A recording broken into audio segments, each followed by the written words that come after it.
Good evening and welcome to the December 10th Council Work Session. Happy to see a crowd here. I know we have a topic that is of great public interest, so glad to see everybody here. We actually begin with committee reports and items of interest. Are there councilors who have anything they need to bring up? Emily, yes. Go for it. Betty? Thank you. I have two things. One is I'm still concerned sometimes about the agenda and how quickly things come, like this time for the supplemental budget and the housing strategies. Both of these have been in the works for a long time, and to get them Thursday night and to be expected to really have gone through them, it's not a possible thing. And I don't like being put in the position of having to make decisions without enough time to really investigate it. This happened with OB's MUPD, and then, you know, we just seem to be up against the deadlines, or it comes at the end of a forum, something contentious. And I need more time, and it's not that I don't put the time in. You know, I read the whole thing for this night from Thursday night to Friday noon and stayed up too late. So I'd really appreciate that. The second thing is, as ever, I need a downtown day center. We need a downtown day center. I cannot get people to do other things without a place for them to do other things. What was choice number two? If we worked all summer on places to have it, what was choice number two? Where's plan B? What's taking so long? And then I read in the supplemental budget, we're gonna use the City Hall lot for parking. All of a sudden, that seems like a big switch. How come we didn't use it for parking all this time? And isn't it maybe gonna be the county's? So I'm still very, very concerned about downtown and facilities for people to be okay. I still get complaints about excrement and urine, so one porta potty after 5 isn't working. We have to have more bathrooms. We cannot be the city of crossed legs forever. And it's really important. I know that there's problems sometimes with bad behavior, illicit behavior, criminal behavior, but people still have to go to the bathroom. So I want that to change, and I want it to change last year. Thank you. Thank you. Betty? Okay. I agree. People need places to sit also, as well as to and I agree that we need more time for weighty matters. LRAPA will meet this coming Thursday, and that's Lane Regional Air Protection Agency. We make a big point of not doing acronyms sometimes, and then I forget. And at 12 at the office at 10th and Main Street. And there's always time for public comment at the beginning. Through the people who've been telling me we should do something about wood smoke and about automobile emissions, that might be a good place to come and talk about it.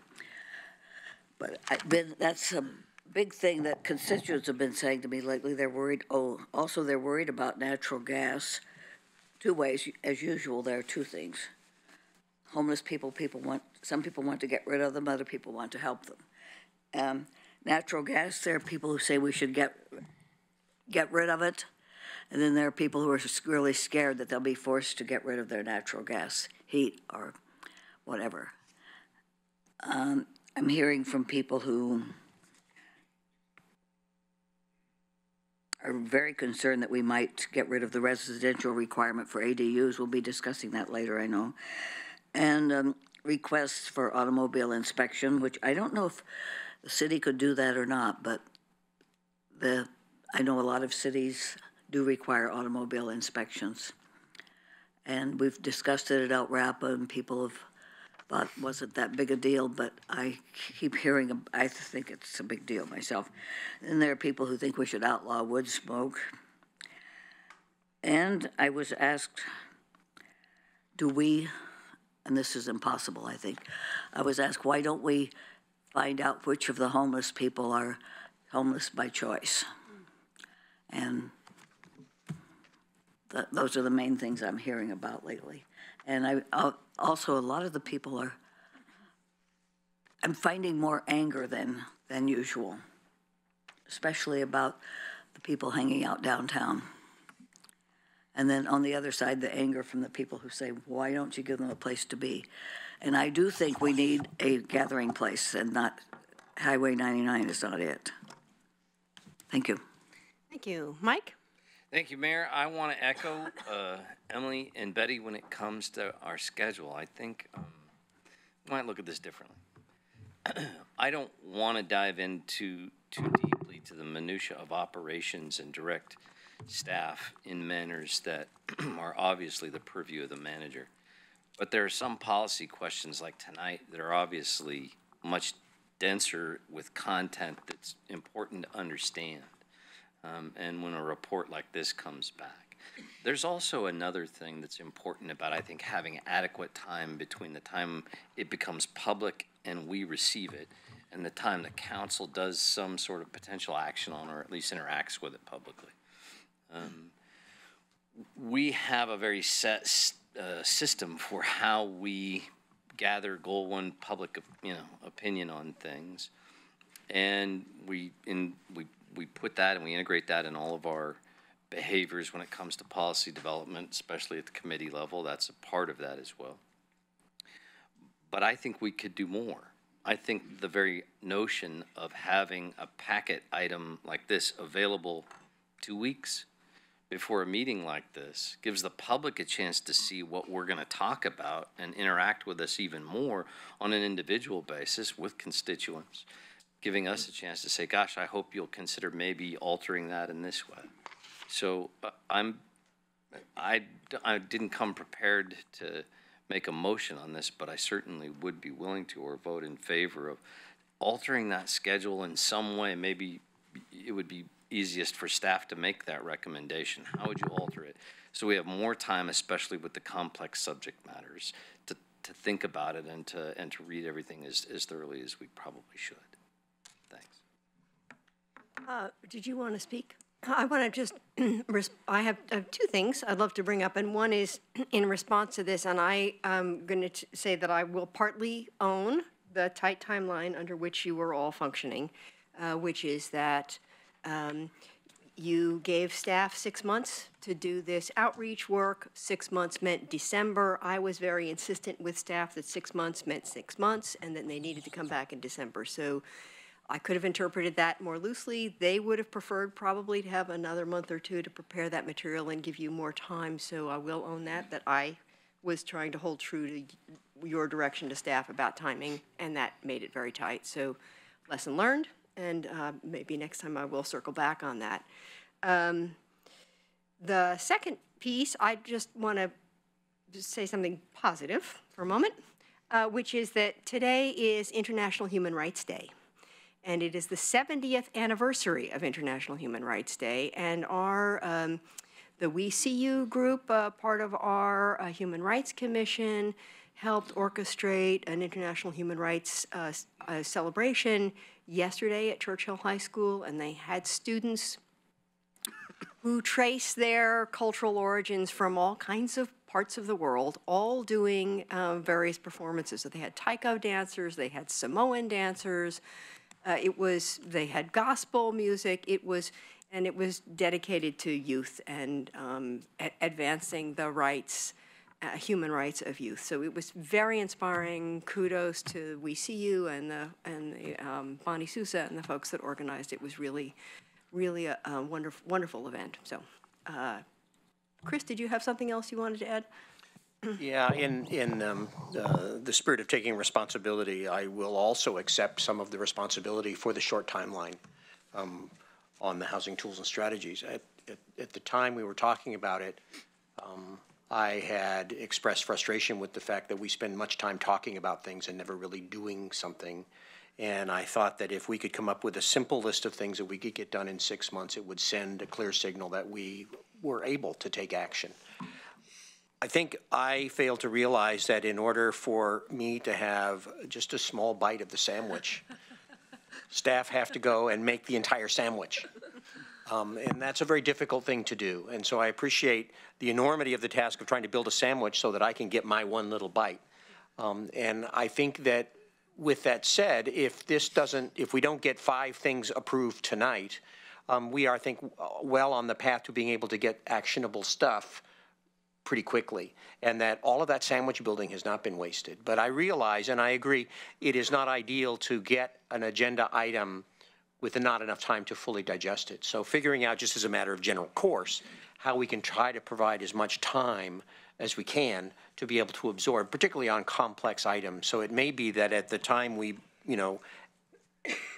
designated item to be worked on, or the staff works on an item, is to be realistic in terms of how much time do we need in order to absorb the AIS and the report on it. The same is also true for work session topics that are scheduled for 45 minutes, and I have yet to see a 45-minute work session topic.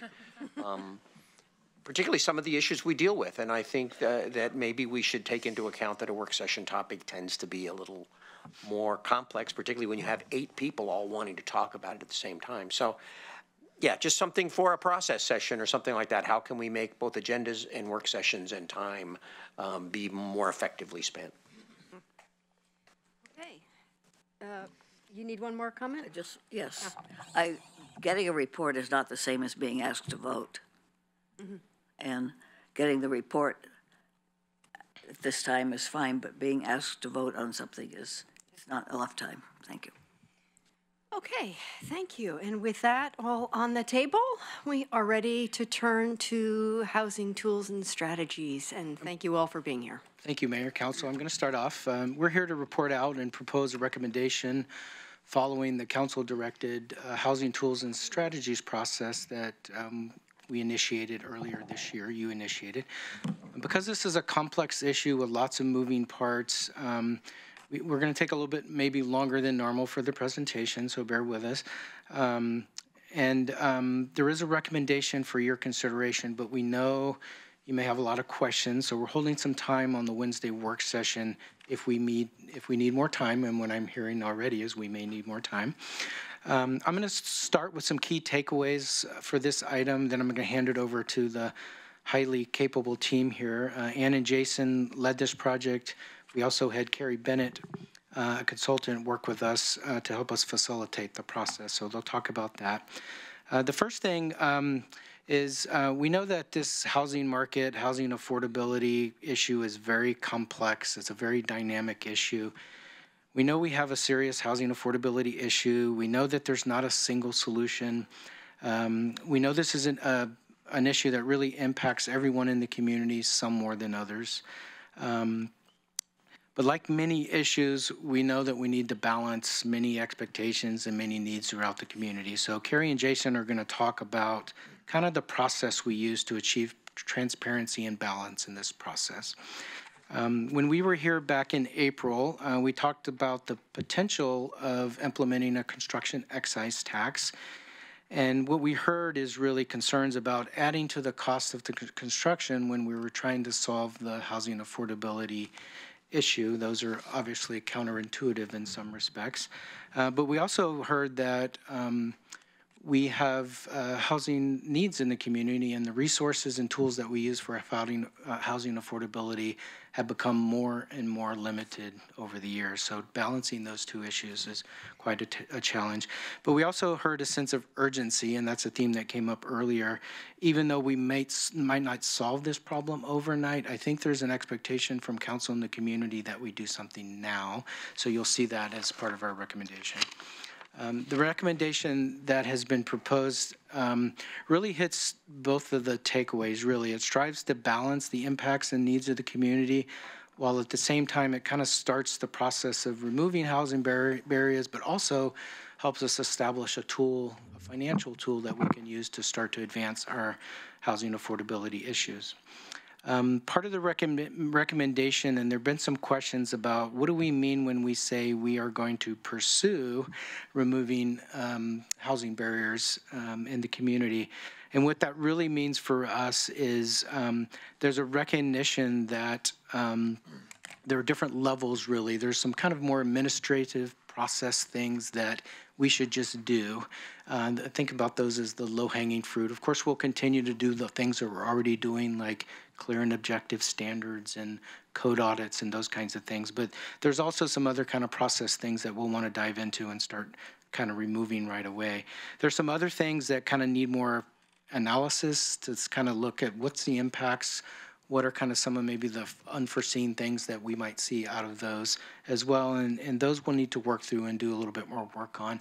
And ultimately, we'll need to prioritize those to figure out which ones we really want to dive into. And then there's the more complex things when we start talking about code amendments that absolutely need more community discussion, council work sessions, public hearings, council action. All of those things would be forthcoming for some of those more complex code issue things. So there is no preconceived outcome as far as what really is an outcome for all of these. The message really is we intend to keep working on them, to dive into them, prioritize them, to figure out what impacts we can actually make. And you'll see that there's some resource considerations that we're asking for in the motion as well to actually get this work done. And really what that means is, we're going to keep our feet to the fire to make sure this is work that gets done and that we continue to push through all of this work. So with that, I'm going to hand it over to Ann. Thanks, Denny. So on May 30th, council direction was for staff to implement a process that we named the Housing Tools and Strategies Project. The project had 4 basic elements: identify housing issues through stakeholder engagement, identify potential tools, strategies, and actions, evaluate those actions, and then finally, direction from council. We're here to present information about the first 3 elements and to get council direction for the next steps. To implement this project, the city contracted with 2 different consultants, one that is familiar with housing economics, who provided technical analysis for us, and a facilitator to manage the process for stakeholder engagement. And that facilitator is Carrie Bennett. She's here with us this evening. For the housing economics piece, we contracted with Strategic Economics, an economics consulting firm based in Oakland, California. They provided us with an analysis of Eugene's demographics, our housing market, and they evaluated some of the tools that could be used to increase the supply of housing. I'm going to go over some of their basic demographics and the housing market data as background for the project. You are all familiar with some of this data, but I'm going to run quickly through some of the statistics. As you have heard before, the cost of housing in Eugene is high relative to incomes. This has made it difficult for households across the income spectrum to find housing that is affordable, where affordable means a household spends no more than 30% of their income on housing. Median household income in Eugene is about $45,000 a year. The median is the halfway point of all Eugene households.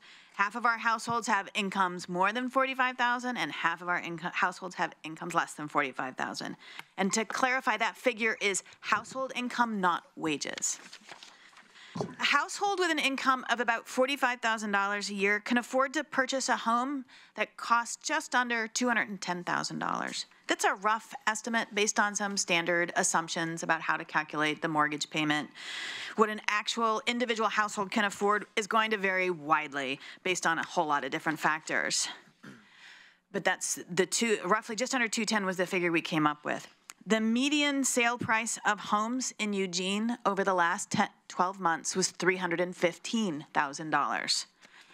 To afford a house of $315,000, a household would need an income of about $68,000. That's about 50% higher than our median household income. Renters, of course, face a similar story. In the renter population, the median household income is about $26,000. Affordable rent at this income level is calculated to be roughly $650 a month. On the chart, that's actually an annual rent, because if I showed it monthly, it wouldn't show up on the chart, so I just multiplied it by 12. The actual median rent in Eugene is $1,100 a month, which means that most renters cannot afford what's on the market. Over half of Eugene renter households are cost burdened, and that means they pay more than 30% of their income on rent. 1/3 of all renter households are severely cost burdened, which means they pay more than half of their income on rent. One reason we have a high portion of cost burdened households is we have a high poverty rate. 23% of our households live in poverty compared to 13% statewide. There's been some question about how the student population affects these numbers, and we asked our economics firm to look into it. They found there's about 36,000 individuals in Eugene living below the poverty line, and that's defined as an individual with an income of just under $12,000 a year. About 1/3 of those individuals are college students in Eugene. And to further understand how college students may be affecting our rental market, the economics firm also looked at our renter population by age, and they found that roughly 1/4 of our renter population has an age of 24 years and younger. 3/4 of our renters are over the age of 25. That 24 and younger is the typical college age household. The price of housing in Eugene is outpacing inflation. In this chart, the green line shows the median sale price of a home in Eugene since 2012. That figure has grown 61% since 2012. The U.S. Consumer Price Index grew 12% in the same time period. This has made it hard for renters and households who are trying to buy a home, especially if you're trying to buy your first home. There's one group of people that have benefited from this high growth in housing value, and that's all the individuals who already own their home. They've been gaining wealth in these last years. So strategic economics looked at the types of households we have in Eugene and the types of housing that we have in Eugene. And this chart shows the different types of households. Eugene is the blue, Lane County is the orange, and Oregon is the gray. Eugene is a little bit different than the rest of the state in a few ways. On the left, the chart shows that we have a smaller portion of families with children, 24% in Eugene versus 29% statewide.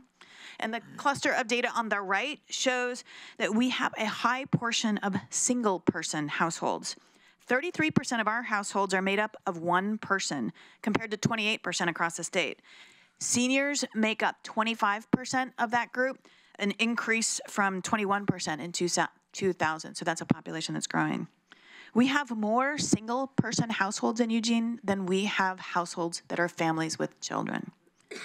Although 1/4 of our households are families with children, which is the target consumer for single-family housing, 61% of our housing stock is single-family housing.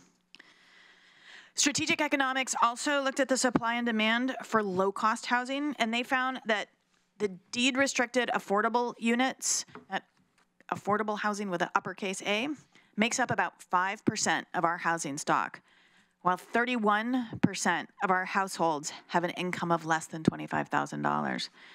These designated affordable housing units are not enough to meet the housing needs of our lowest income households. The data show that there's a mismatch between our households and our housing supply. Strategic economics also conducted some research on the cost of construction to support analysis of how different policy tools affect the financial feasibility of different housing types. This chart shows the different components of per unit development costs. It's a lot of data on there. It shows 5 different housing types. There's single-family detached, single-family attached, multifamily, which in this case is a 3-story wood frame building with surface parking, to be specific. Cottage clusters, which is a group of 8 rental cottages, each with 1 bed, 1 bath. And then the last one is accessory dwelling units. To pull together this information, they talked to local developers, they used regional sources, and the city provided them data on actual SDCs based on actual recent projects in town. These are different prototypes. They're just an average kind of building.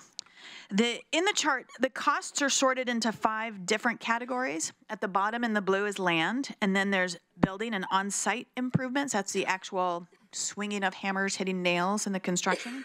Soft costs, which includes architects and engineers, SDCs, and then at the very top is other fees. There can be a lot of variation across construction projects. Actual construction projects can vary widely from these estimates. These data show that SDCs make up a higher portion of costs for the multifamily, cottage cluster, and ADUs than for our single family types. The city directly affects the costs associated with SDCs and fees. We set those costs. But our policies also affect the soft costs and the building and on-site improvement costs. For example, your soft costs increase if a development is appealed. And then also on-site construction costs are affected by the requirements in our land use code. For example, costs are higher if the development type requires on-site parking. And so we in fact impact the costs all throughout this whole structure, not just those where we explicitly set the price for permit fees and SDCs. The economics firm used these data to run the different housing prototypes through a financial feasibility model.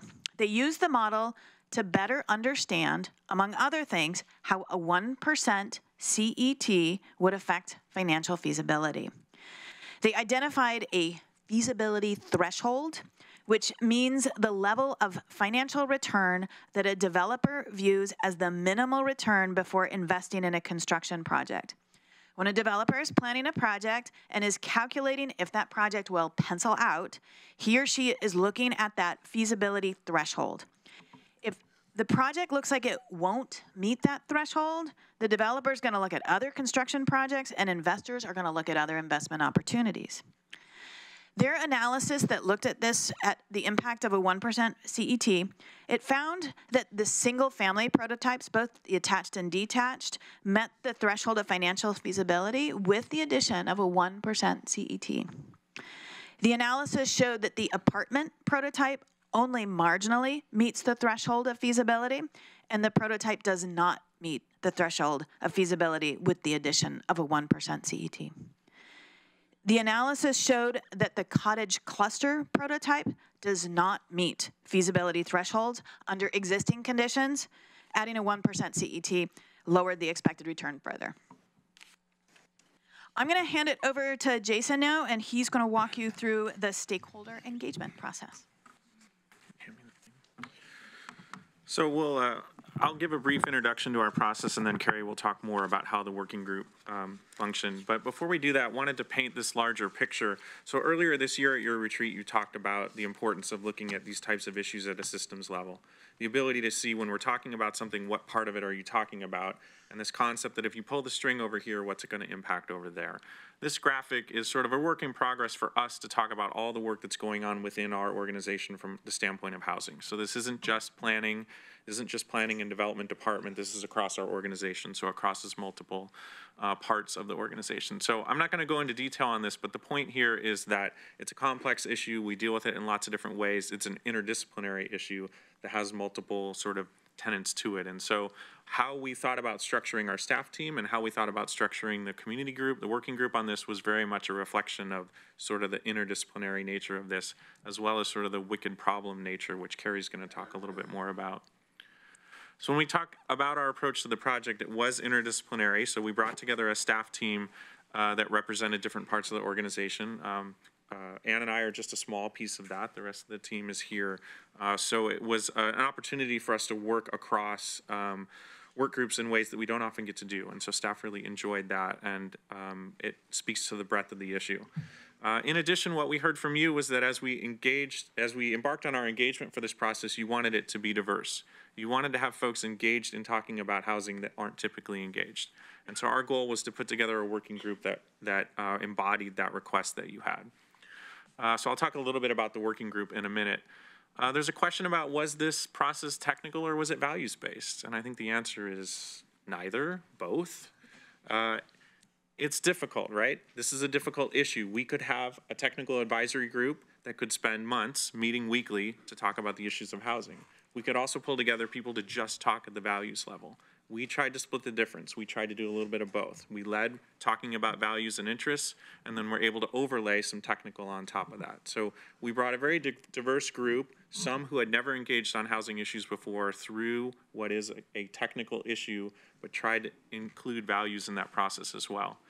Carrie will talk about the different approach to engagement that we put into place here, which is this deliberative model where community members are talking to each other.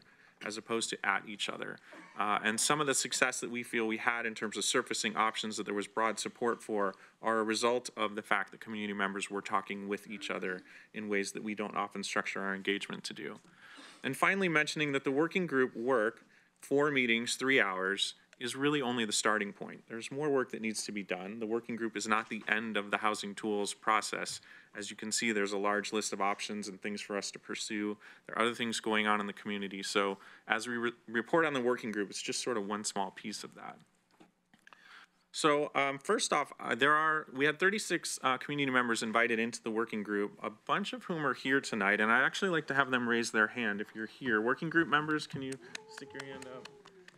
So these folks invested a tremendous amount of their time, not just at meetings, but we asked them to do homework between meetings. And we asked them to engage with each other in ways that we don't typically ask them to engage. So I wanted to thank them. Staff team thanks them for their dedication to the process. We were very serious about their feedback in between meetings. One piece of feedback we received was that we should have an ice cream sundae bar. So we got ice cream at the last meeting. They were ice cream bars. It was not a sundae bar. But it was a reflection of how we felt about the hard work of the group as well. I'd also like to recognize Todd Boyle, who I think is also here. Todd, are you here? So Todd was a volunteer videographer on the project. He videotaped all the meetings, which then were posted the next morning on YouTube, and we linked to it from our website. This gave everyone in the community the opportunity to watch the full proceedings of the group and be able to keep pace with the work that was happening. So that working group, 36 community members, evenly split across these 3 major areas of interest. Again, the challenge, we wanted to bring values in the room of folks who are experiencing or advocating those experiencing housing issues, but we also needed people in the room who could identify what the development experience is like so they could talk about the barriers that need to be addressed. So there were lots of different folks we were bringing together in a different way. So these 3 major interests, housing affordability, again, those experiencing issues related to housing or advocating on behalf of those, or folks who are developing affordable housing. Development barriers, this is primarily our developers, our builders, those who can speak to what are the things they're running into as they're trying to get things built in our community. And then finally, community values, which was a broader lens. It included things like the League of Women Voters, Neighborhood Leaders Council, AARP, so really trying to broadly represent values. That said, probably more than several members of the group cut across these different interests, and we didn't put letters next to anyone's name. We didn't say, you represent this group when you're here. We asked everyone to bring their full set of values to the table as part of the conversation. So everybody, in essence, was representing community values. So you have in your packet in attachment B some of the demographics of the group, but I just wanted to touch on a couple of key demographics. This is the comparison between renters and owners for the city of Eugene, our working group members, those who ultimately voted, and then we also sought feedback from the community. Again, they could watch the videos, they could submit an online form where they submitted their comments. So this one just shows the difference between the fact that we actually have more renters in Eugene than we do homeowners. We don't often get demographics on our engagement, but I would suspect that our working group demographics are similar to what we get for engagement on a lot of our projects, where it's typically homeowners. Those who are renters typically have other challenges that are in their way between them and coming to an evening meeting multiple nights or doing lots of homework reading materials. So I suspect that this 80-20 kind of representation, even in the face of us trying to get renters on the group, and we did have several, but even with that deliberate attempt, you still get this sort of divide. And so I think it's an important note about what engagement looks like in the community when we're trying to be diverse. Secondly, we really strived hard to get representation from across the community geographically. So there you can see that we had representatives from all of the wards on the working group. And you can see in terms of online comment, we had a little bit more coming from Ward 1 that were submitting comments. Yes, thank you, Councilor Semple. No pressure. Okay, so right now I'm going to turn it over to Carrie Bennett, who was our facilitator on this process. And not only did she facilitate the meetings, but she also worked with staff to design this approach. So in part, she brought some of the expertise that was necessary to really bring this to life. Awesome. Thanks, Jason. It's super exciting to be here. I know this was a fast turnaround for when you got the packet and to review it and everything, but the project has been in the works for a long time, and it's neat to to see the results and to kind of present it to you and share that. So thanks for the opportunity. In your packet, we sent you some information about the idea of a wicked problem mindset. And just in case you haven't had time to fully do the homework, I'm going to give you a quick overview of it. The idea here is that that in our modern world, we have these complex problems that have layers and layers of interconnected variables in them. And then at their heart, there are underlying tensions between values. And with this, it means there's no technical solutions. There's no magic bullet that says, oh, if you do this one thing, it'll solve it all. I think you guys have used the whack-a-mole analogy, right? Where if you solve one thing, it creates problems in other places. Housing affordability is definitely one of those things. Climate change, healthcare, cybersecurity, education, there's plenty more of them. Unless you think that you have done something wrong to end up with a wicked problem, rest assured, our entire American democracy is founded on the ideals of life, liberty, and the pursuit of happiness, right? Those very values are at times in tension with one another, right? And we are always trying to negotiate the balance between those things that we all want more of, but when we have more of one of them, we sometimes compromise another one. So rest assured, it's maybe a sign we're doing democracy right, but we have to stick with the conversation to strike the right balance between those competing interests and competing values. So we've got some examples there of the competing values for housing affordability. Just to call out a couple, we all want a strong economy, right? That's something everybody can get behind. And we also want affordability, right? We want prices that stay reasonable, right? Those things are in tension with one another because when your economy is strong and your quality of life is high and people want to live here, it tends to drive up prices, right?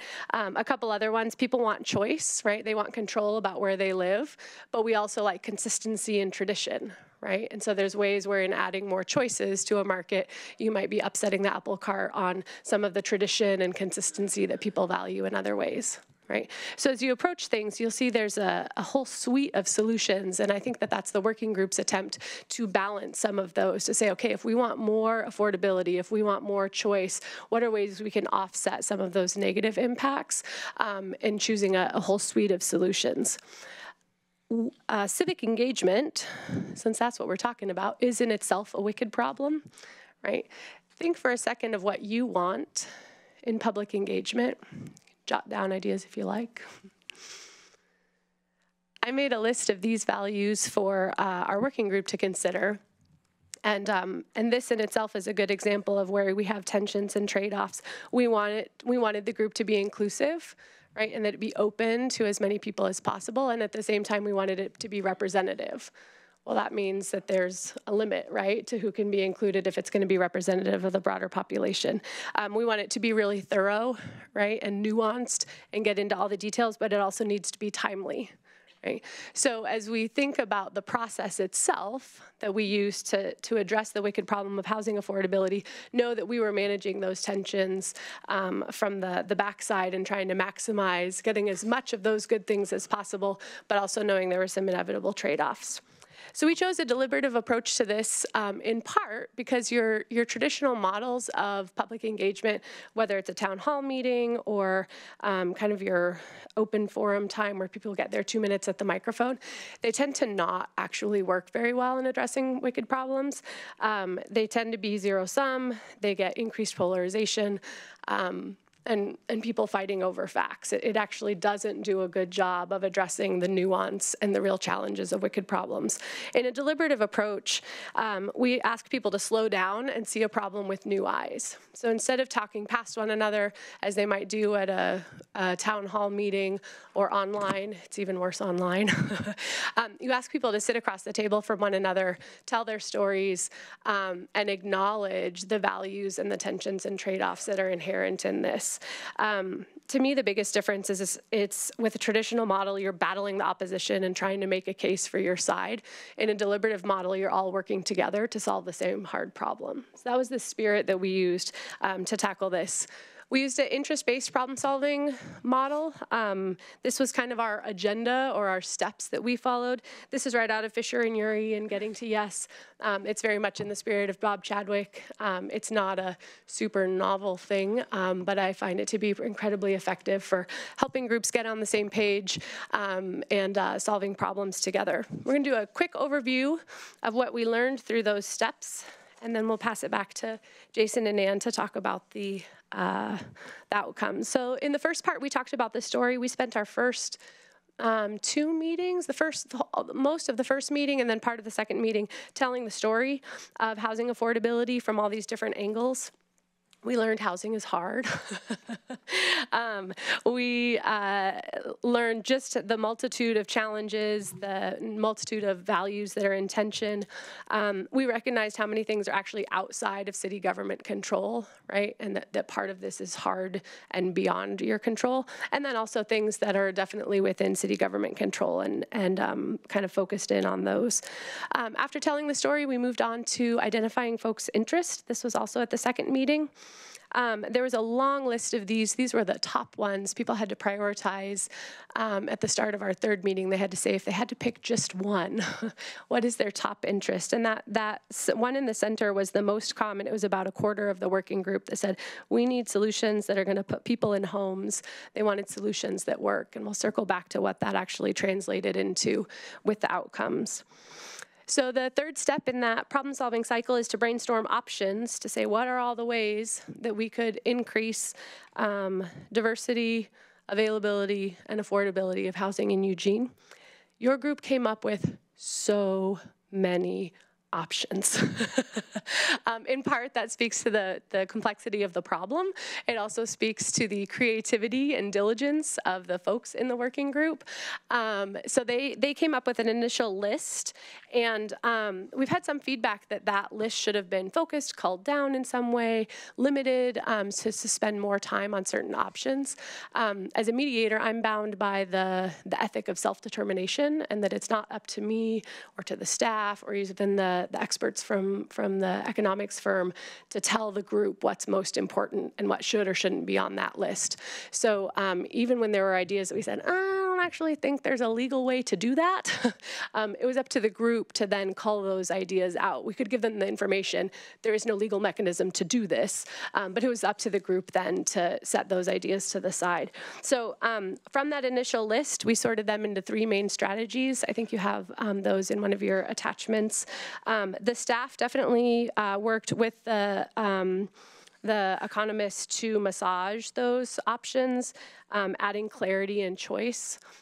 There were some cases where people said, like, make infill easier. We said, well, what does that actually mean, right? What does that mean in terms of changes to code or whatever else? So definitely had to clarify so people knew what that might look like and inform what the implications of those things might be.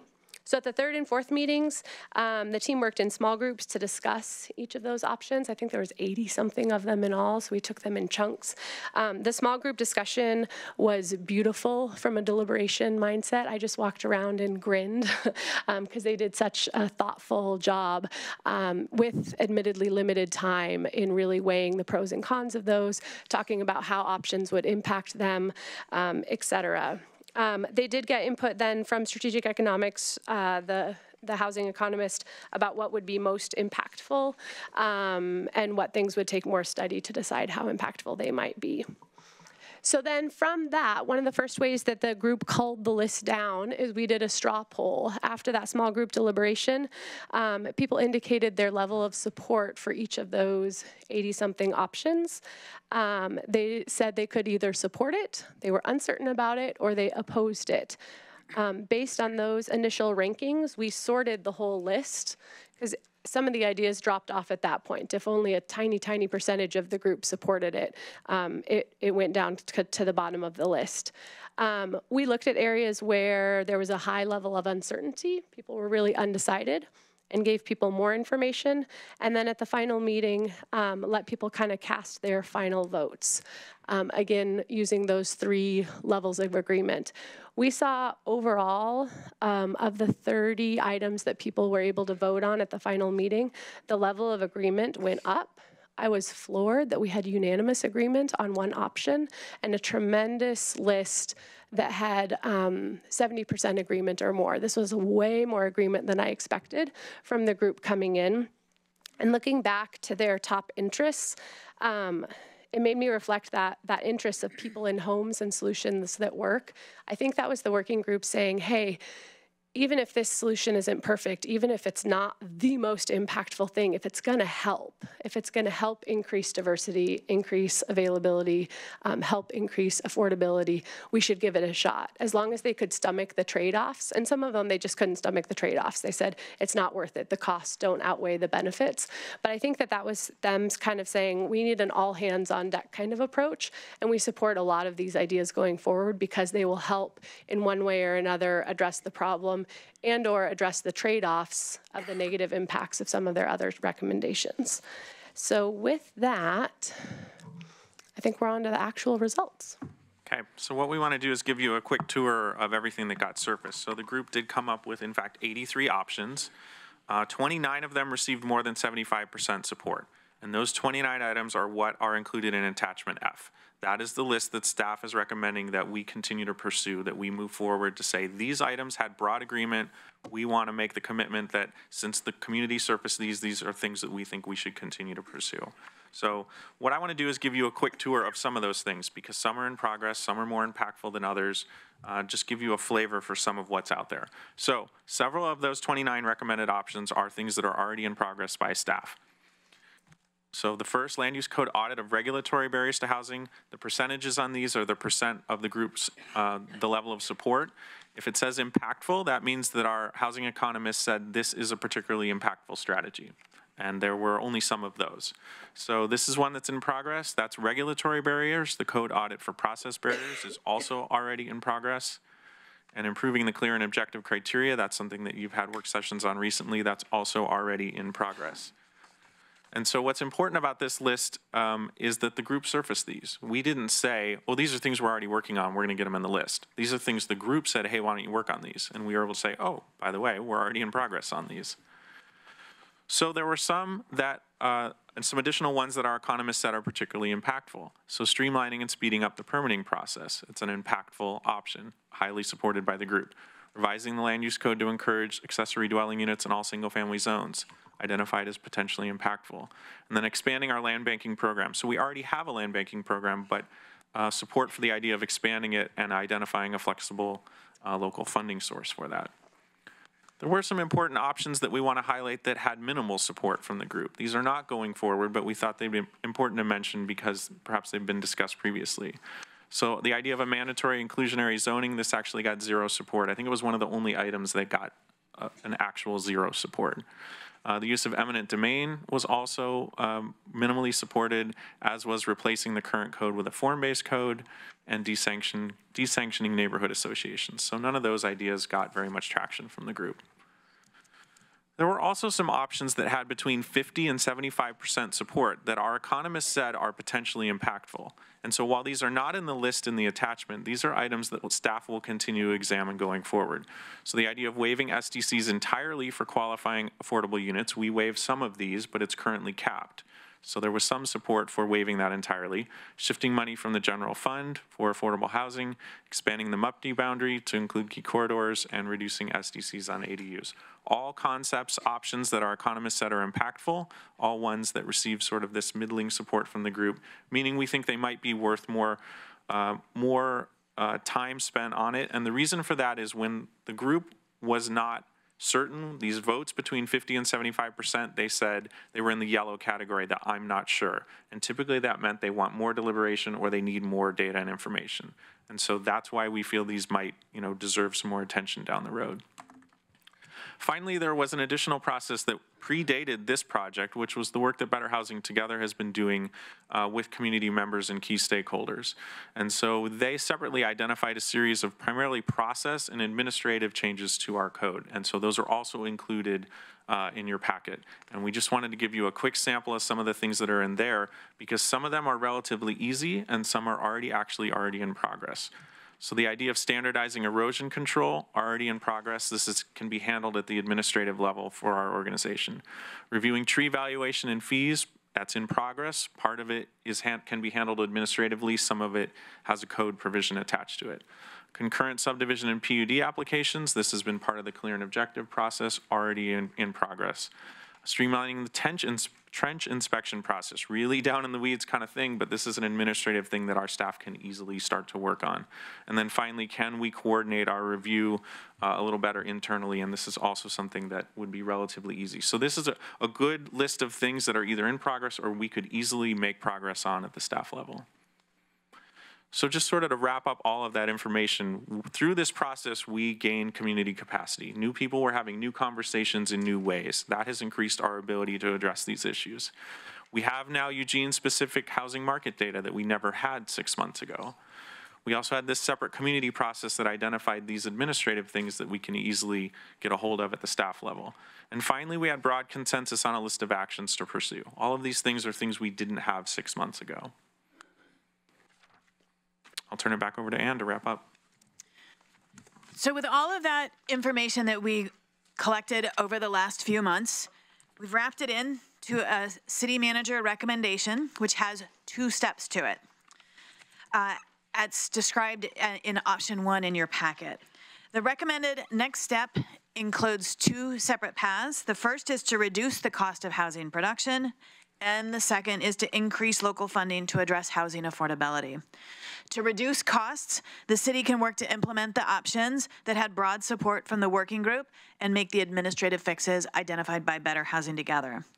As Jason described, we are working on some of these already. This process helps focus the efforts behind the clear and objective housing criteria and the code audit to ensure those efforts cover the changes that were supported by the working group. The second half, to increase local funding to address housing affordability, the city manager recommends the council schedule a public hearing to create a CET. The difference between option 1 and option 2 in your packet has to do with that very specific administrative step. Option 1 includes both those paths, reduce costs and create and establish a CET, but option 1 asks council to schedule a public hearing to create a CET. Option 2 asks council to schedule a work session to discuss the CET. That's the only difference between options 1 and 2.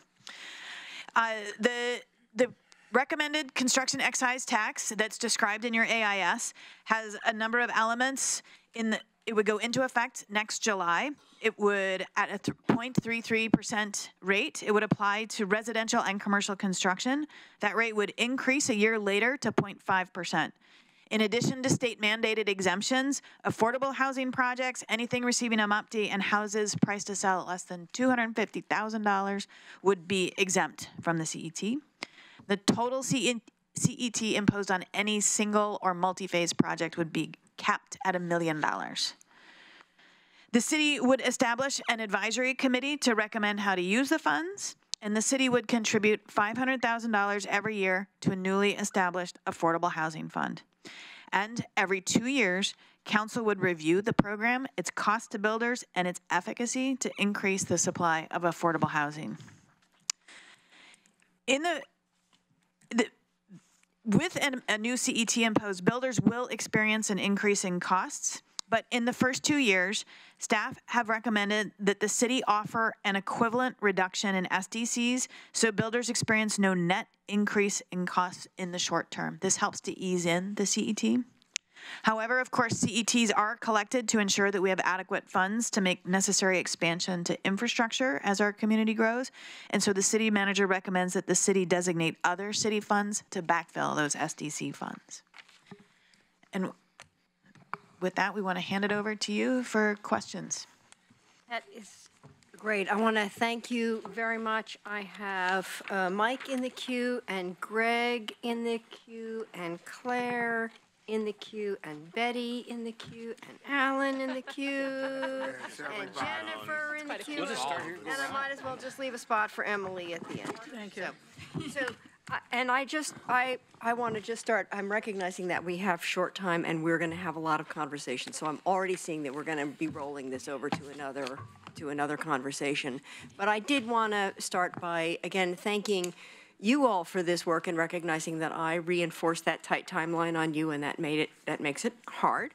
And to really say both to council and to the members of the work group that, I hope that you will own that this was really an extraordinary effort, and that we are in a place that we weren't before this happened, and that council directed for this to happen, and it has opened the door to a different kind of conversation and a different kind of process.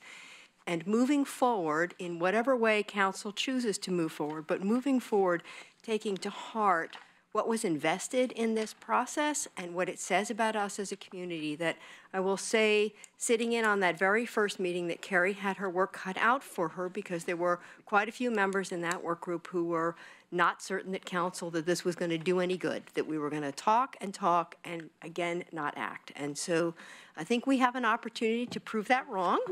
It was a very good process. We have an opportunity to step forward in a deliberative way, recognizing that you've got a lot of pieces of paper and a lot of detail on your desks. And the other piece, my wanting to say about the CET, that this process was also directed by council, that you wanted to make sure there was an opportunity to see the CET in context of all of the other forces, and you wanted an opportunity for at the request, really, of the business community and the development community. They wanted a seat at the table. They wanted to be part of the process and not be adversarial with us. And so this is a hard-won navigation and negotiation to bring all those partners to the table and talk about their respective interests and needs. And so,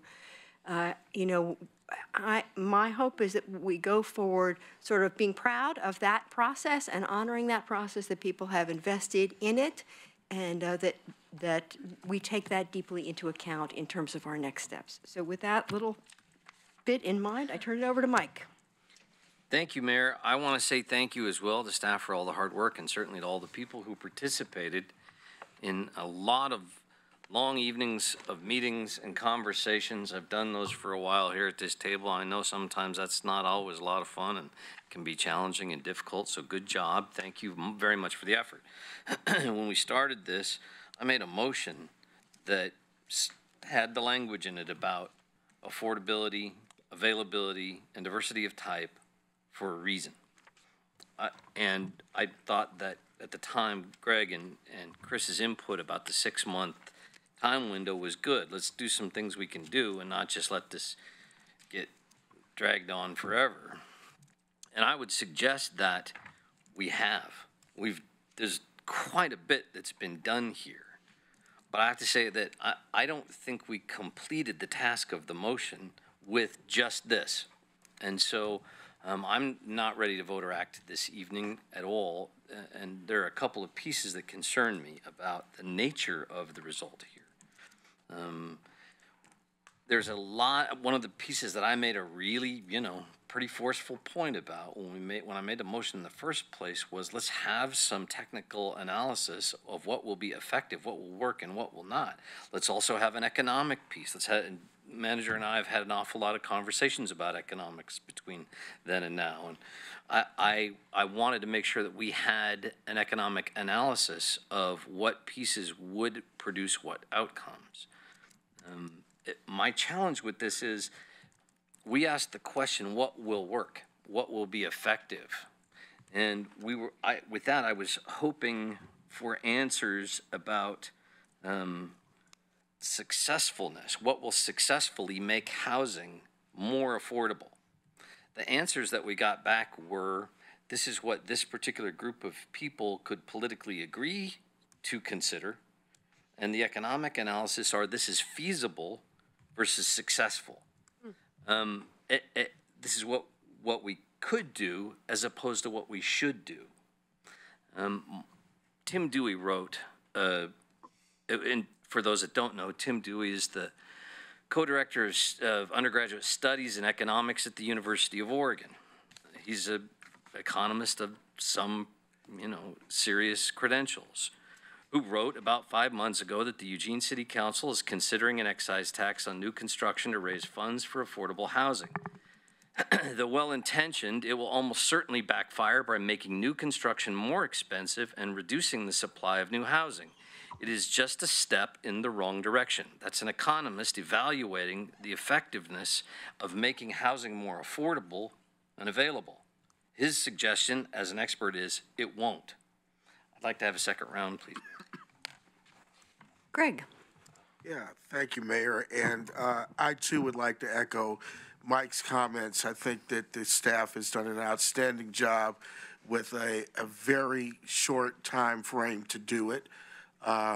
We impose that on you, not just the mayor, but, the rest of us as a council, because we wanted to move something forward. We needed to move something forward. Our sense of urgency, as shown in the presentation, is really there. I mean, we've got gaps here that need to be addressed between, people's ability to afford housing and then the continuing rising cost of housing, both in the buyer's market, but also in the rental market. Couple of questions that I had on the proposal, the city manager's proposal with the CET, year 1.33% and year 2.55%. Now, my understanding from the reading is that the city, basically would be providing the funding and backing in the first 2 years. One is, where in the budget have we identified resources to be able to cover that 2-year period of $500,000 each year? We'll be looking at one-time monies that we have in various funds that we can access, and two, when we get to the end of that 2-year period, if we were to pass this CET proposal tonight or at another time, when the private sector starts kicking in their portion of the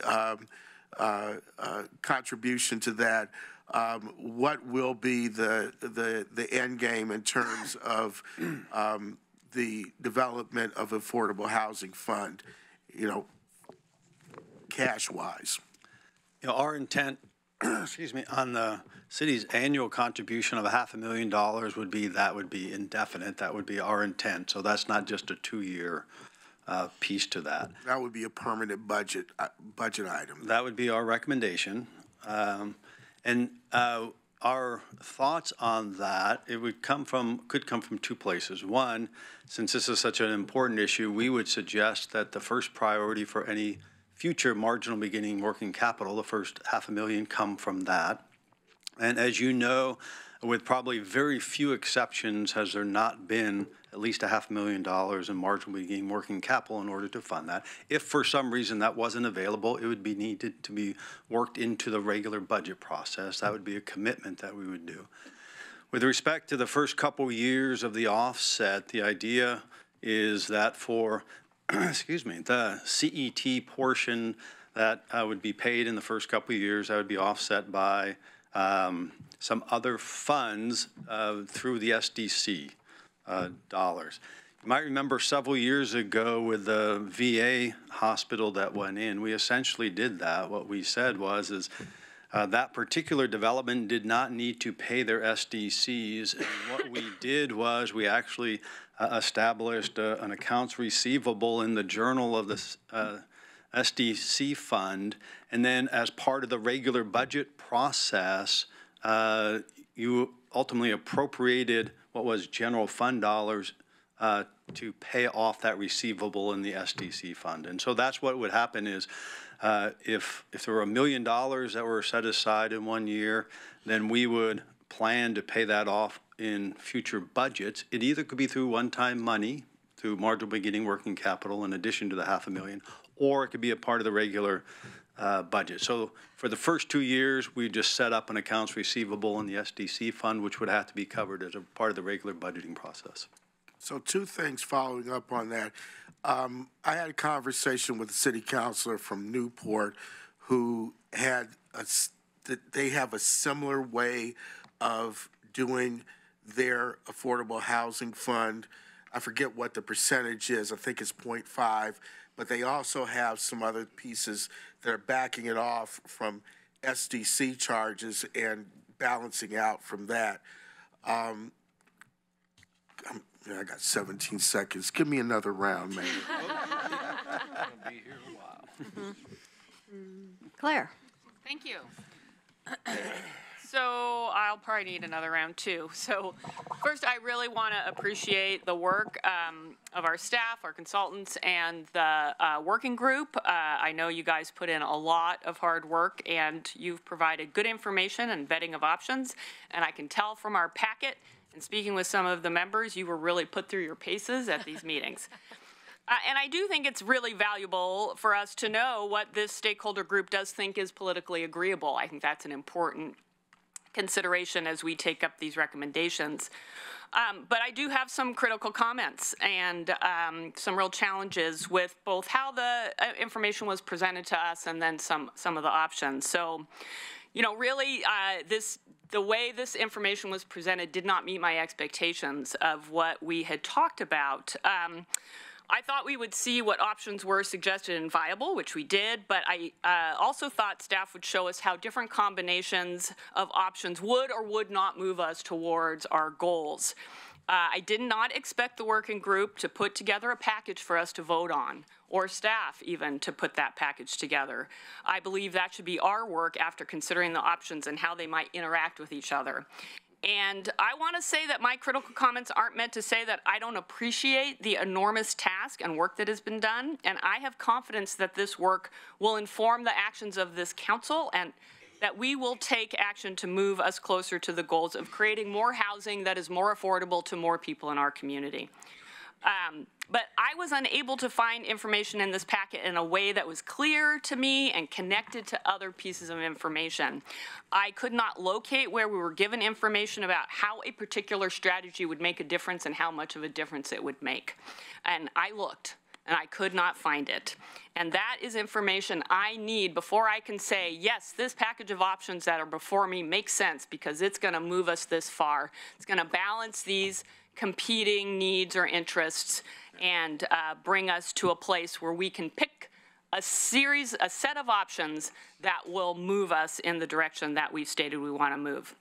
I will also offer a critique on the diversity of the group, which you know, Jason spoke to, that it was not achieved in terms of representation of renters, and I think that shows up in the fact that virtually no options directed at renters or specifically rose above in the options that received attention from the group. And I'm not sure I agree, Jason, with your analysis that renters have greater barriers to participating in community planning.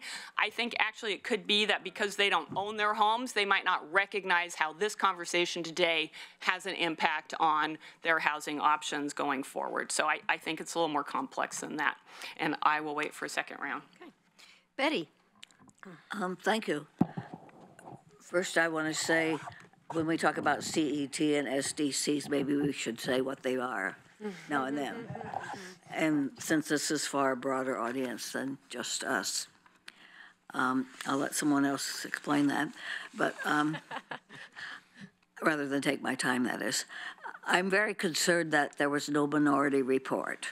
We just got you all got an email today saying that they had expected to have a minority report from the working group. And the fact that a majority thought something doesn't mean that it's the right thing necessarily. I think we need to consider other people's opinions.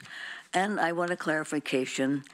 When you talk about affordable housing, are we talking about subsidized housing or affordable housing?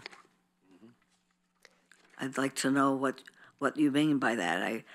We've talked a lot about how housing isn't affordable, but frequently when we use the term, when in general the term is used, affordable, it means subsidized. And when you talk about contributing $500,000, is that for subsidized housing or to make housing more affordable?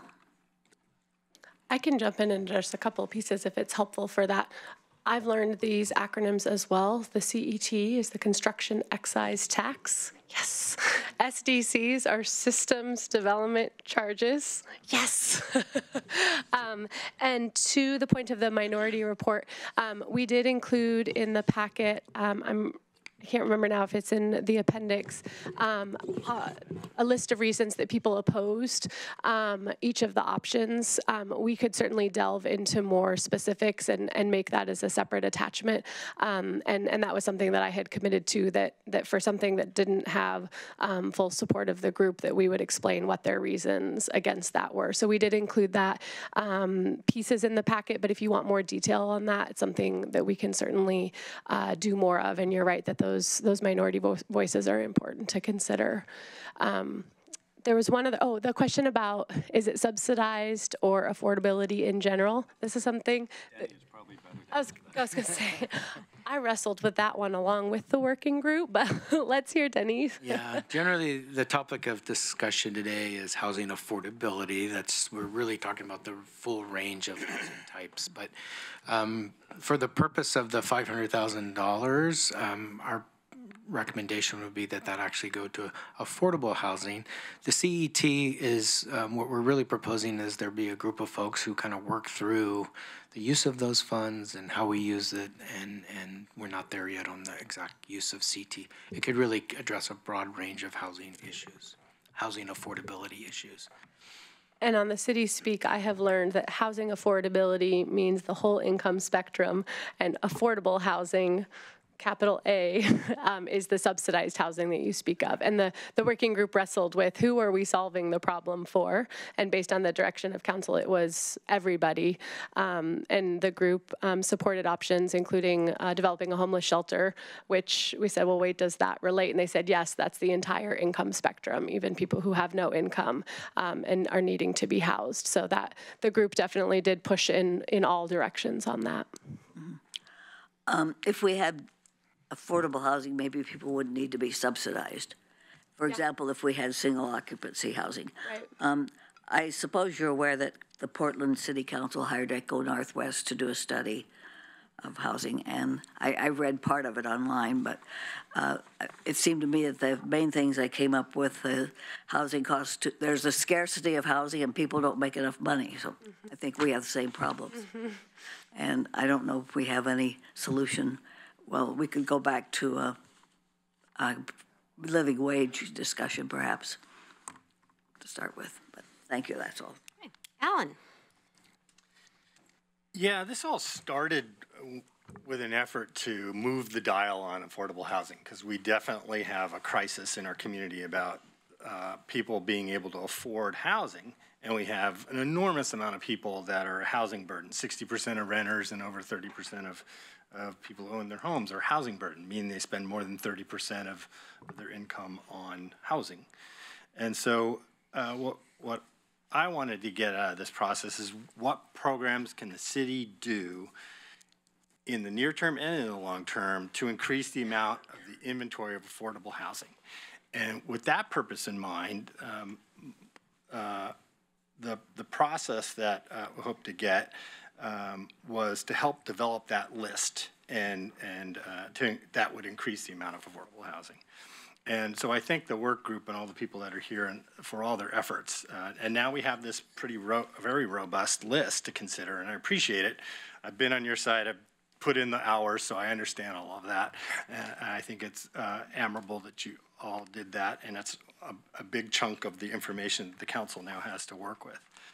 Although I share some of Claire's concerns, I don't think it was sufficiently targeted so far, meaning the filter that I think we should look at is how much does an item increase the inventory of affordable housing, and rather than whether or not it was supportable or politically acceptable to folks. That's good to know, but it's not sufficient. So it's also troubling to me, the group, as Claire pointed out, was even though we have a majority of renters in the house, over 51%, we could only muster about 15% of renters. And so thus there are very little items in here that actually address renters' concerns. And I think that's missing from this analysis as well. It tended to be very homeowner developer centric list. So, and I think the list is indeed an important input into our consideration.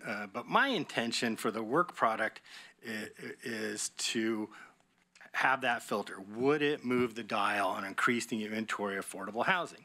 And so I'd like to see this list reordered with some more analysis on it around that question, and whether or not it had a high probability of significantly increasing the affordable housing.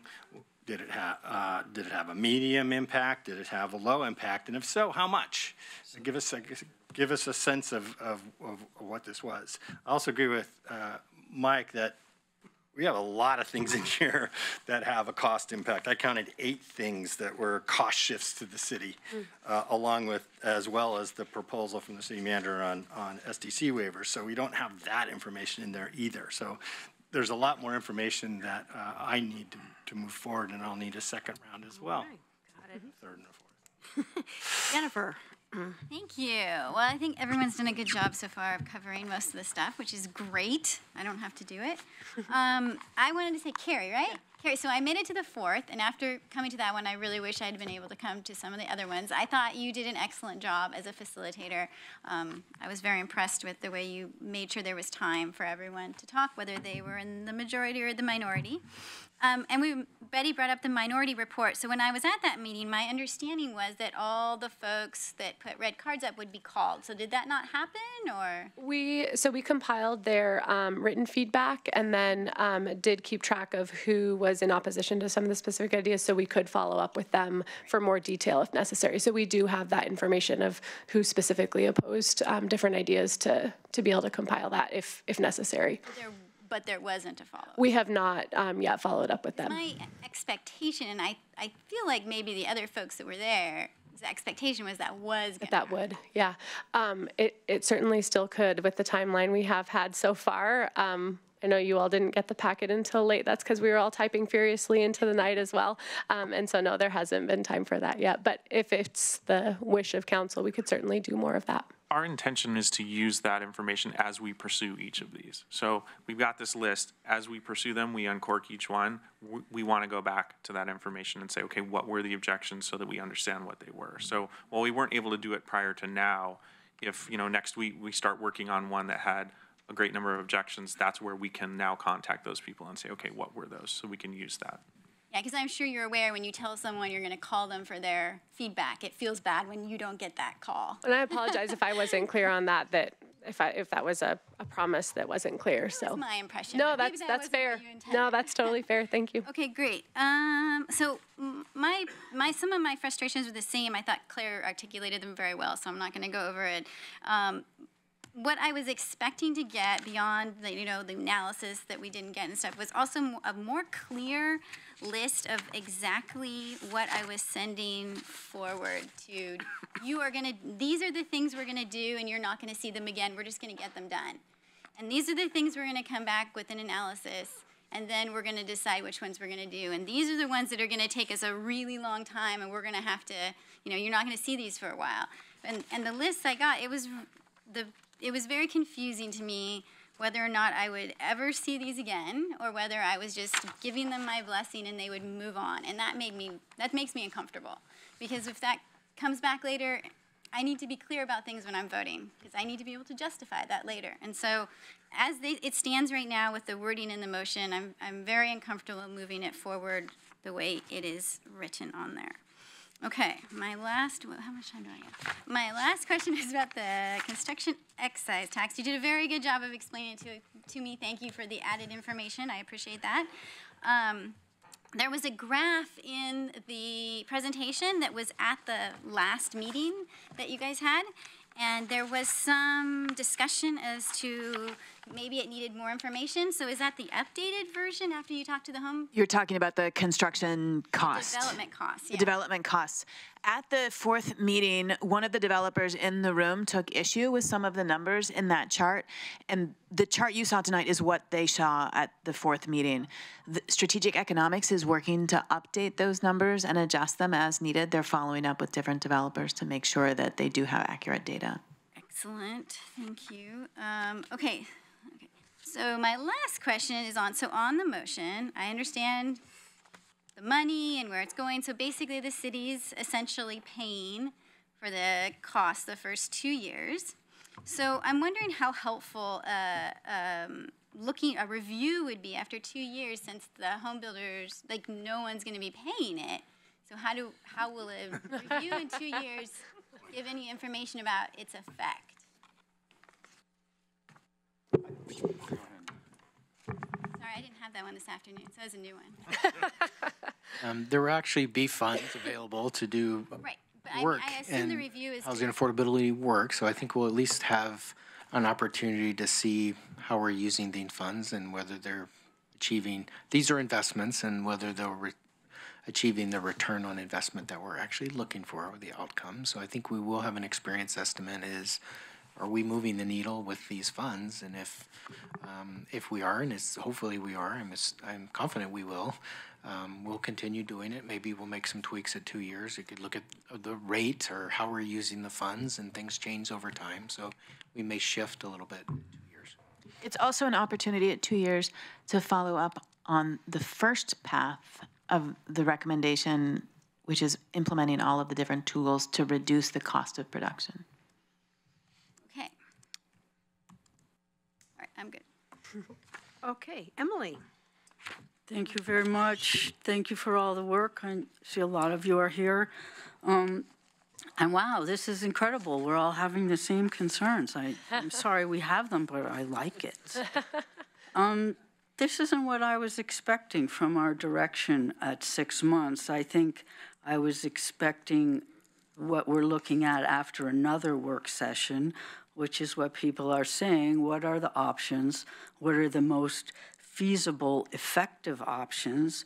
And how would they interact? The reason we didn't do the CET before was because we wanted to know how other options would interact with that, and we still don't know it. So I know people want us to do something right now. They wanted us to do something 6 months ago, but we're at the same question.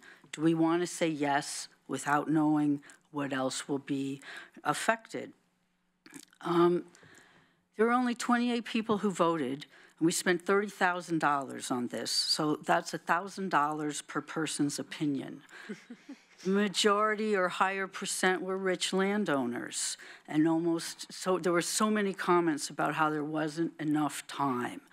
So how much validity is there from this study? 28 people, not representative of the population, and not enough time. So I appreciate the efforts, but I don't feel that I got what I wanted from it.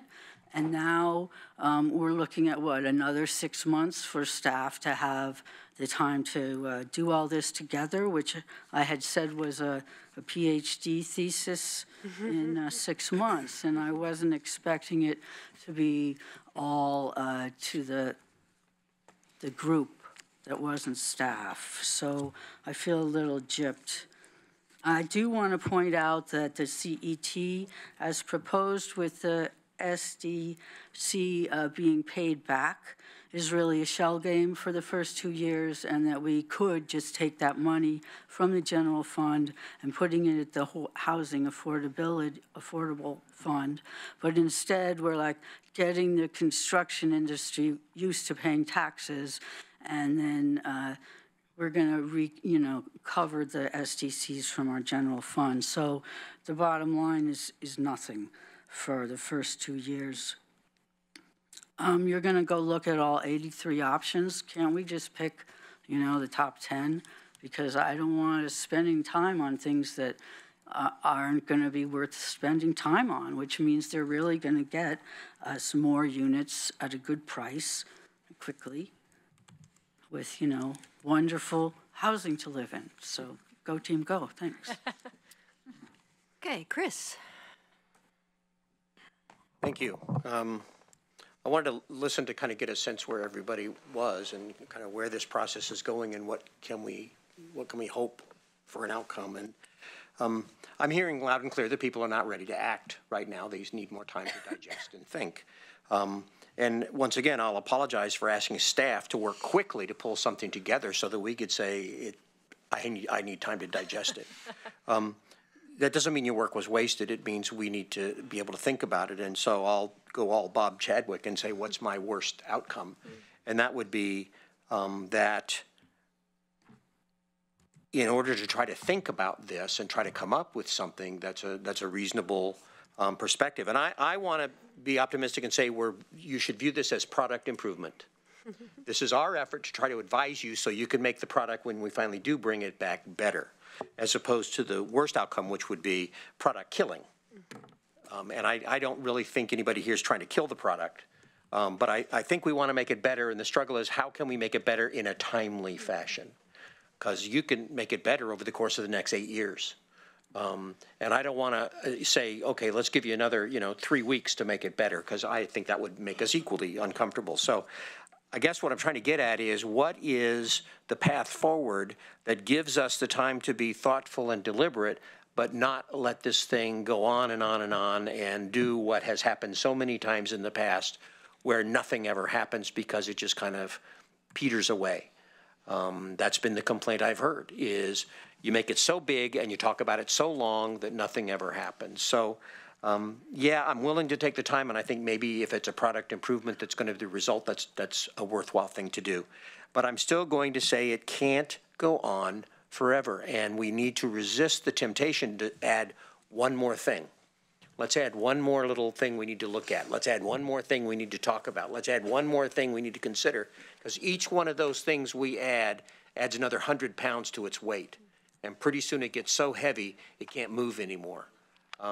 So I would beg that we take the time to get the product right, but let's not keep adding stuff on because we keep thinking of new stuff we want to put in. Let's try to keep this at a manageable level. You've got a list of things, and I agree. Let's do some analysis of these things and what their impact are, but I don't want to, it would be bad to start saying, let's go through a whole new process and add 53 new ones and then take a long time to talk about it. I still want to be optimistic, and I think with some of the tweaking we're talking about, and if we add a little bit more time and we have some more consideration, we can still get there. But I know there's people looking at us and saying, will you now change your paradigm and actually act on something, get it done? I was very appreciative of the administrative stuff that you said you're already working on. If that's an outcome that we've already achieved, that's a great thing. I'm looking for more and more stuff that we can be engaged in. You didn't say fast, cheap, or right. Huh? You didn't say fast, cheap, or right. I let it take a rest every once in a while. Do you want to comment? For time and eventually for Wednesday, but we've heard all your comments and we appreciate that, and we'll probably need to talk more about what's the level of analysis. Remember that the project 6 months ago was to come back with 5 or 6 low-hanging fruit items. And the expectation that 5 or 6 low-hanging fruit items would actually significantly move the dial is probably unrealistic. And there are actually numbers of low-hanging fruit in the recommendations that you have before you. And so there are some things that we should probably just continue to do. I think that's a piece of it. The level of detail on the analysis, we probably should get a sense of what that means. If it's determining the impact of code changes on the availability of housing, I think working through the code is a several-year issue or project, and so that's different. The consultant did talk about which of these, from her perspective, had impact, measurable impact, and that was part of what a little bit of what you saw up on the slide, and all of them have that kind of a detail with them. If we're trying to figure out if we change the trench review rules, how many affordable housing units that will add to the inventory, I think that won't be possible to know that answer. And so I think we'll just need a little bit more guidance on the level of detail you're really expecting to come back. The intent with this was to not only identify low-hanging fruit, but to also take what was from Better Housing Together, who did a lot of outreach, along with this working group, and based on all of that, say, here's a package of things that we think we should continue to move forward. Now, as you work through those, some of them are going to require lots of analysis to decide if you want to keep moving forward on them or not. All that's going to have to occur at some point. And so I guess my concern is that if we're looking for lots of analysis on 83 items, that's not going to occur anytime soon. And so I think it'll just be important to get a sense of what the expectation is on that. And then last piece is, from our perspective, what we're presenting is not a politically agreeable or acceptable solution. I know that's been used a couple of times. Our intent was to provide the recommendations from both the working group and Better Housing Together, and also try to provide a place for the CET in which people could at least be able to say, yes, let's give it a try for a couple of years and kind of move forward on that. And so that was our intent with that.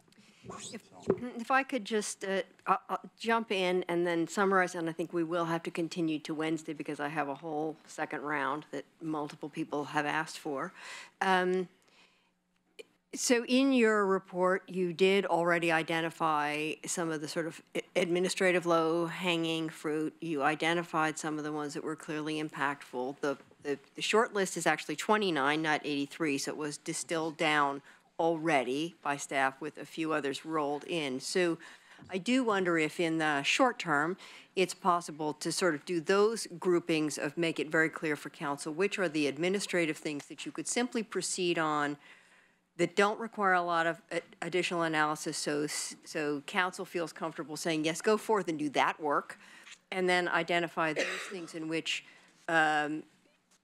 you know, you get the point, the ones that are slightly more complicated. If we could just have that essential grouping from what you now know, I think that would help council sort of see the lay of the land more easily, and also give council a little more time to kind of look through the package and study and figure out what they really need and want out of this, because I agree we could really go down a rabbit hole with a huge amount of analysis, maybe on some things that aren't really worth time, and there isn't public support for it, and it's just going to be a big, you know, not productive. So that's my thought, and we will have to schedule time on Wednesday to return to this, and that's also true for the construction excise tax, which we really haven't had a chance to really crunch on either. And Well, yeah, so. are we gonna? So I'm going to keep the queue unless you want to extend now for 10 minutes. Extend for 10 minutes. Okay, you move a second to extend for 10? Can you get to everybody in 10 minutes? No, No, we're not. no, we can't. So- We can't. No. So, all right, so let's, Well, I do Yes. think this is a very important issue, maybe the most important issue in front of the council, and I think every counselor should be at the table when we have this conversation. I know Councilor Syret's not going to be here on Wednesday, so I don't know that that's an appropriate time to re-engage this whole process. okay. Neither will Well, I. I'll wait a have to minute. be on the phone. Neither is Greg, so maybe Wednesday's not the best. Yeah. Fine. Okay, so. We should Counselor have. Claire, do you have want to speak to chance that? to have this discussion. Yeah. Oh, yeah. Yeah, so I might be able to join by phone. Okay. You know, if this. And can I you join might by be phone? able to join by phone Okay. too, but I'm pushing up against a work commitment that doesn't end till noon. Okay. So I'll have to dial in probably at 10 after. So let's tentatively say we're going to come back to this at noon. We've already sort of held time for it, and we can confer with you about your timing. And we can also plan that we'll maybe have that sort of shorter or slightly list that's sorted in a slightly different way soon. I don't know whether Wednesday's realistic. I don't have any idea, but, and I believe we are now adjourned. Thank you.